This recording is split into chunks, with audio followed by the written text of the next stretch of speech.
ലോകം മുഴുവൻ ഒരു മഹായുദ്ധത്തിന്റെ മുനമ്പിലായിരുന്നു. ഹോർമുസ് കടലിടുക്ക ഇറാൻ ഉപരോധിച്ചതോടെ ആഗോള സമ്പദ് വ്യവസ്ഥ തകർന്നടിയുമെന്നും ഇനിയൊരു തിരിച്ചുവരവില്ലാത്ത വൻ ദുരന്തത്തിലേക്ക് നാം ഒക്കെ വീഴുമെന്നും കരുതിയ ആ നിമിഷം അമേരിക്കയുടെയും ഇറാന്റെയും യുദ്ധക്കപ്പലുകൾ കടലിൽ നേർക്കുനേർ വന്നപ്പോൾ ആഗോള സാമ്പത്തിക വിപണികൾ ഒന്നടക്കം അന്തിച്ചു നിന്നു. എന്നാൽ പെട്ടെന്നാണ് സ്വിറ്റ്സർലൻഡിലെ ജനീവയിൽ നിന്നും ആ വാർത്ത വരുന്നത്. അമേരിക്കയും ഇറാനും തമ്മിൽ താൽക്കാലിക വെടിനിർത്തലിന് ധാരണയായിരിക്കുന്നുവെന്ന്. ടെസ്റ്റ് ഇവിടെ കൊണ്ടൊന്നും തീർന്നില്ല. മാധ്യമങ്ങളിൽ ഇപ്പോൾ വരുന്നത് സമാധാന ചർച്ചകളുടെയും ഉടൻ ഒപ്പുവെക്കാൻ പോകുന്ന സമാധാന കരാറിന്റെയും ആഘോഷ വാർത്തകളാണ്. എന്നാൽ ഇതിന്റെ പിന്നാമ്പുറങ്ങളിൽ ഒളിച്ചിരിക്കുന്ന ആ രഹസ്യ മാസ്റ്റർ പ്ലാൻ എത്ര പേർക്കറിയാം? American vice president JD Vance അവകാശപ്പെടുന്നത് ഇറാന്റെ ആണവ ശേഖരം തങ്ങൾ തകർക്കുമെന്നാണ്. എന്നാൽ ഇറാൻ ആകട്ടെ തങ്ങൾ അങ്ങനെ ഒരു കാര്യമേ ചർച്ച ചെയ്തിട്ടില്ലെന്ന് പറഞ്ഞ് അമേരിക്കയുടെ മുഖത്തടിക്കുന്നു. ഇതിനിടയിൽ ഇറാന്റെ മരവിപ്പിച്ച് $24 ബില്യൺ ഫണ്ട് റിലീസ് ചെയ്യാനുള്ള ആ അണിയറ നീക്കവും ഇത് സമാധാനത്തിനായുള്ള കരാറല്ല, മറിച്ച് വരാനിരിക്കുന്ന വലിയൊരു കൊടുങ്കാറ്റിന് മുൻപുള്ള താൽക്കാലിക ശാന്തത മാത്രമാണ്. എന്താണ് ഈ ആഗോള കെണി? ആരുടേതാണ് ഈ മാസ്റ്റർ ഗെയിം? സൂക്ഷ്മമായി കാര്യങ്ങൾ മനസ്സിലാക്കാൻ ഈ വീഡിയോ ഒന്നുപോലും വിടാതെ അവസാനം വരെ കാണുക. കാര്യങ്ങളുടെ ഗൗരവം അത് നമുക്കൊന്ന് മനസ്സിലാക്കാം. നമ്മൾ ഈ കാണുന്ന താൽക്കാലിക സമാധാനത്തിന് തൊട്ടു മുൻപ് വരെ കാര്യങ്ങൾ എത്രത്തോളം ഭയപ്പെടുന്നതായിരുന്നു. എന്താണ് ഈ ഹോർമുസ് കടലിടുക്ക അല്ലെങ്കിൽ സ്ട്രേറ്റ് ഓഫ് ഹോർമുസ്? വെറും ഒരു കടൽപാതയല്ല ഇത്. ലോകത്തിലെ എണ്ണ വിതരണത്തിൽ ജീവനാഡിയാണ്. ലോകത്ത് ഉൽപ്പാദിപ്പിക്കപ്പെടുന്ന ക്രൂഡ് ഓയിലിന്റെ 1/5 കടന്നു പോകുന്നത് കേവലം 39 കിലോമീറ്റർ മാത്രം വീതിയുള്ള ഈ ഇടുങ്ങിയ കടൽപാതയിലൂടെയാണ്. ഇവിടെയാണ് ഇറാൻ നേരിട്ട് സൈനിക ഇടപെടൽ നടത്തിയത്.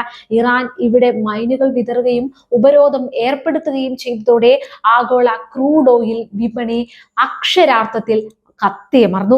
അമേരിക്കയും ഇറാനും തമ്മിലുള്ള നേരിട്ടുള്ള സൈനിക ഏറ്റുമുട്ടൽ ഈ റൂട്ടിനെ പൂർണ്ണമായും നിശ്ചലമാക്കി. എണ്ണവില അന്താരാഷ്ട്ര വിപണിയിൽ കുതിച്ചുയർന്നു.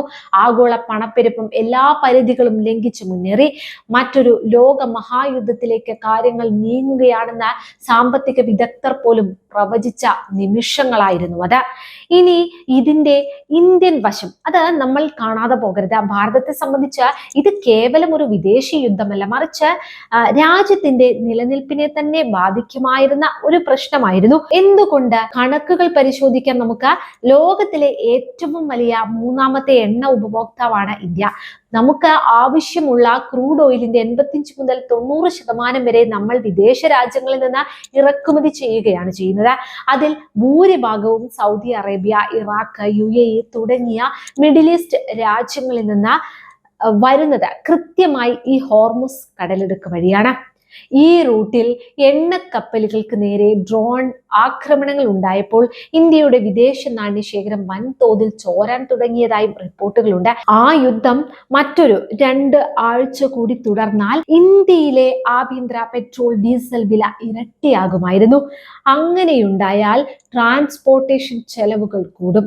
അത് നിത്യോപയോഗ സാധനങ്ങളുടെയും പച്ചക്കറികളുടെയും വിലക്കയറ്റത്തിലേക്ക് നയിക്കും. സാധാരണക്കാരന്റെ കുടുംബ ബജറ്റ് തകരും. പണപ്പെരുപ്പം ആകാശത്തോളം ഉയരും.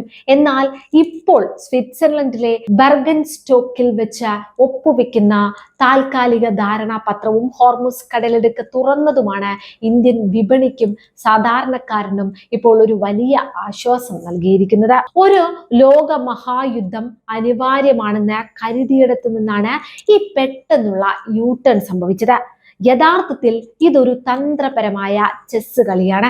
ഇതിലെ ആണവ കണക്കുകൾ പരിശോധിച്ചാൽ ആർക്കും തല കറങ്ങും. അവിടെയാണ് യഥാർത്ഥ കളി നടക്കുന്നത്.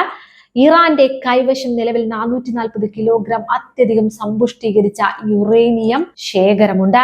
ഇത് ഏകദേശം 60% വരെ സമ്പുഷ്ടീകരിച്ചതാണ്. ആണവായുധം ഉണ്ടാക്കാൻ 90% സമ്പുഷ്ടീകരണം വേണമെങ്കിലും 60% എത്തിയാൽ പിന്നെ ലക്ഷ്യത്തിലേക്ക് വളരെ കുറഞ്ഞ ദൂരം മാത്രമാണുള്ളതെന്ന് ലളിതമായി നമുക്ക് മനസ്സിലാക്കാം. അതായത് ഇറാൻ ഒരു ആറ്റം ബോംബിന് തൊട്ടരികിലാണ്. അവർ വിചാരിച്ചാൽ ആഴ്ചകൾക്കുള്ളിൽ ആണവായുധം നിർമ്മിക്കാം എന്ന അവസ്ഥ. ഇവിടെയാണ് അമേരിക്കയുടെ ഇരട്ടത്താപ്പും ഇറാന്റെ തന്ത്രവും തമ്മിൽ കൂട്ടിമുട്ടുന്നത്. US vice president JD Vance American മാധ്യമങ്ങളോട് വീമ്പ് പറഞ്ഞത് എന്താണെന്നറിയാമോ? അന്താരാഷ്ട്ര ഇൻസ്പെക്ടർമാർ ഇറാനിൽ കയറി ഈ യുറേനിയം ശേഖരം പൂർണ്ണമായും നശിപ്പിക്കും എന്നാണ്. എന്നാൽ ഇറാൻ ഇത് പാടെ നിഷേധിക്കുന്നു. കരാർ ഒപ്പുവെച്ച ശേഷം മാത്രമേ ആണവ പദ്ധതിയെക്കുറിച്ച് ചർച്ച ചെയ്യൂ എന്നാണ് അവരുടെ നിലപാട്. തങ്ങളുടെ ആണവ അവകാശങ്ങളിൽ നിന്ന് ഒരടി പോലും പിന്നോട്ടില്ലെന്ന് ഇറാൻ വ്യക്തമാക്കുന്നു. പക്ഷേ ഇറാന്റെ ന്യൂസ് ഏജൻസി പുറത്തുവരുന്ന ഞെട്ടിക്കുന്ന വിവരം എന്താണെന്നറിയാമോ? ഈ 60 ദിവസത്തെ ചർച്ചാ സമയത്തിനുള്ളിൽ ഇറാന് അവരുടെ മരവിപ്പിക്കപ്പെട്ട $24 ബില്യൺ ഫണ്ട് തിരികെ ലഭിക്കും. അതിൽ പകുതി തുക, അതായത് $12 ബില്യൺ ചർച്ചകൾ തുടങ്ങും മുൻപ് തന്നെ ഇറാന് കൈമാറണം. നോക്കൂ, തങ്ങൾക്കെതിരെ കടുത്ത ഉപരോധം ഏർപ്പെടുത്തിയ വാഷിംഗ്ടണിനെ ഹോർമുസ് കടലിടുക്കിലെ തങ്ങളുടെ സൈനിക ശക്തി കാണിച്ച് ബ്ലാക്ക്മെയിൽ ചെയ്താണ് ഇറാൻ ഈ വൻ സാമ്പത്തിക ആശ്വാസം നേടിയെടുത്തിരിക്കുന്നത് എന്ന് പറയേണ്ടി വരും. പരസ്പരം ഒട്ടും വിശ്വാസമില്ലാത്ത രണ്ട് രാജ്യങ്ങൾ തമ്മിലുള്ള ഈ താൽക്കാലിക കരാർ യഥാർത്ഥത്തിൽ സമാധാനമല്ല, മറിച്ച് ഏറ്റവും കഠിനമായ ആണവ പ്രശ്നങ്ങൾ, അത്യാധുനിക സെൻട്രിഫ്യൂജുകളുടെ കാര്യം, പ്രാദേശിക യുദ്ധങ്ങൾ എന്നിവയെല്ലാം അടുത്ത 60 ദിവസത്തേക്ക് മാറ്റിവെച്ച് സമയം വിലയ്ക്ക് വാങ്ങാനുള്ള അമേരിക്കയുടെയും ഇറാന്റെയും വെറും അടവ് മാത്രമാണ് ഇവിടെ അമേരിക്കയെ ഇറാൻ ബുദ്ധിപരമായി ഒതുക്കി എന്ന് പറയേണ്ടി വരും. കാരണം സാമ്പത്തിക പ്രതിസന്ധിയിൽ നിന്നിരുന്ന ഇറാന് ഈ $24 ബില്യൺ വലിയൊരു ജീവശ്വാസമാണ്. ഇത് കേവലം ഒരു താൽക്കാലിക ആശ്വാസമല്ല.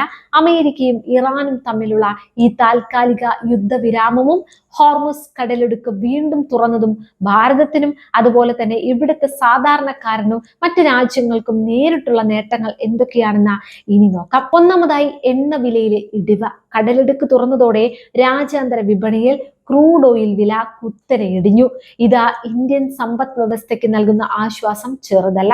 ഡോളറുമായുള്ള രൂപയുടെ മൂല്യത്തകർച്ച തകരാൻ ഇത് സഹായിക്കും. രണ്ടാമതായി, സാധാരണക്കാരന്റെ പോക്കറ്റ് സുരക്ഷിതമാണ്. അന്താരാഷ്ട്ര വിപണിയിൽ വില കുറഞ്ഞതോടെ ഇന്ത്യയിൽ ഇന്ധന വില ഇരട്ടിയാകുമെന്ന പേടി ഒഴിവായി. പെട്രോൾ, ഡീസൽ വില നിയന്ത്രണത്തിലാകുമ്പോൾ നിത്യോപയോഗ സാധനങ്ങളുടെ വില അത് കയറുന്നതിന് തടയിടാൻ സാധിക്കും. നമ്മുടെ അടുക്കള ബജറ്റ് സുരക്ഷിതമായിരിക്കും. മൂന്നാമതായി പറയാനുള്ളത് വിദേശ നാണ്യ ശേഖരത്തിന്റെ സംരക്ഷണമാണ്. ലോകത്തിലെ മൂന്നാമത്തെ വലിയ എണ്ണ ഇറക്കുമതിക്കാര ഇന്ത്യക്ക് ഈ വിലക്കുറവ് വഴി ആയിരക്കണക്കിന് കോടി രൂപയുടെ വിദേശ നാണ്യമാണ് ലാഭിക്കാൻ കഴിയുന്നത്. ഈ തുക രാജ്യത്തിന്റെ അടിസ്ഥാന സൗകര്യ വികസനങ്ങൾക്കും ജനക്ഷേമ പദ്ധതികൾക്കുമായി സർക്കാരിന് ഉപയോഗിക്കാൻ സാധിക്കും. നാലാമതായി, കടലിലെ സുരക്ഷയാണ്. ഇനി ഇന്ത്യൻ കപ്പലുകൾക്കും മറ്റ് രാജ്യങ്ങളിലെ കപ്പലുകൾക്കും ഹോർമുസ് വഴി സുരക്ഷിതമായി സഞ്ചരിക്കാം. ഇൻഷുറൻസ് ചാർജുകൾ കുറയുന്നതോടെ ഇറക്കുമതി ചെലവുകൾ വീണ്ടും കുറയും. ഈ താൽക്കാലിക കരാർ തൽക്കാലം ലോകത്തിന് സമാധാനം നൽകുന്നുണ്ടെങ്കിലും വരാനിരിക്കുന്ന 60 ദിവസങ്ങൾ ഒരു ടൈക്കിംഗ് ടൈം ബോംബാണ്. 440 കിലോഗ്രാം യുറേനിയം ശേഖരത്തിന്റെ കാര്യത്തിലോ ഇറാന്റെ മിസൈൽ പ്രോഗ്രാമുകളുടെ കാര്യത്തിലോ ഇരുപക്ഷത്തിനും ഒരു ധാരണയിൽ എത്താൻ കഴിഞ്ഞിട്ടില്ലെങ്കിൽ യുദ്ധം വീണ്ടും പൊട്ടിപ്പുറപ്പെട്ടേക്കാം. എണ്ണവില വീണ്ടും ആകാശത്തോളം ഉയരാം. അതുകൊണ്ട് തന്നെ ഈ 60 ദിവസത്തെ ചർച്ചകൾ ആഗോള രാഷ്ട്രീയത്തിന്റെ ഭാവി നിർണ്ണയിക്കുന്നതാണ്. ഇനി നിങ്ങളോടൊരു ചോദ്യം: അടുത്ത 60 ദിവസത്തിനുള്ളിൽ അമേരിക്കയും ഇറാനും ഒരു സ്ഥിരമായ സമാധാന കരാറിൽ ഒപ്പുവെക്കുമെന്ന് നിങ്ങൾ കരുതുന്നുണ്ടോ? അതോ ഇത് വരാനിരിക്കുന്ന വലിയൊരു ആണവ യുദ്ധത്തിന് മുന്നോടിയായുള്ള ചെറിയൊരു ഇടവേള മാത്രമാണോ? നിങ്ങളുടെ വിലയേറിയ അഭിപ്രായങ്ങൾ താഴെ കമന്റ് ചെയ്യൂ.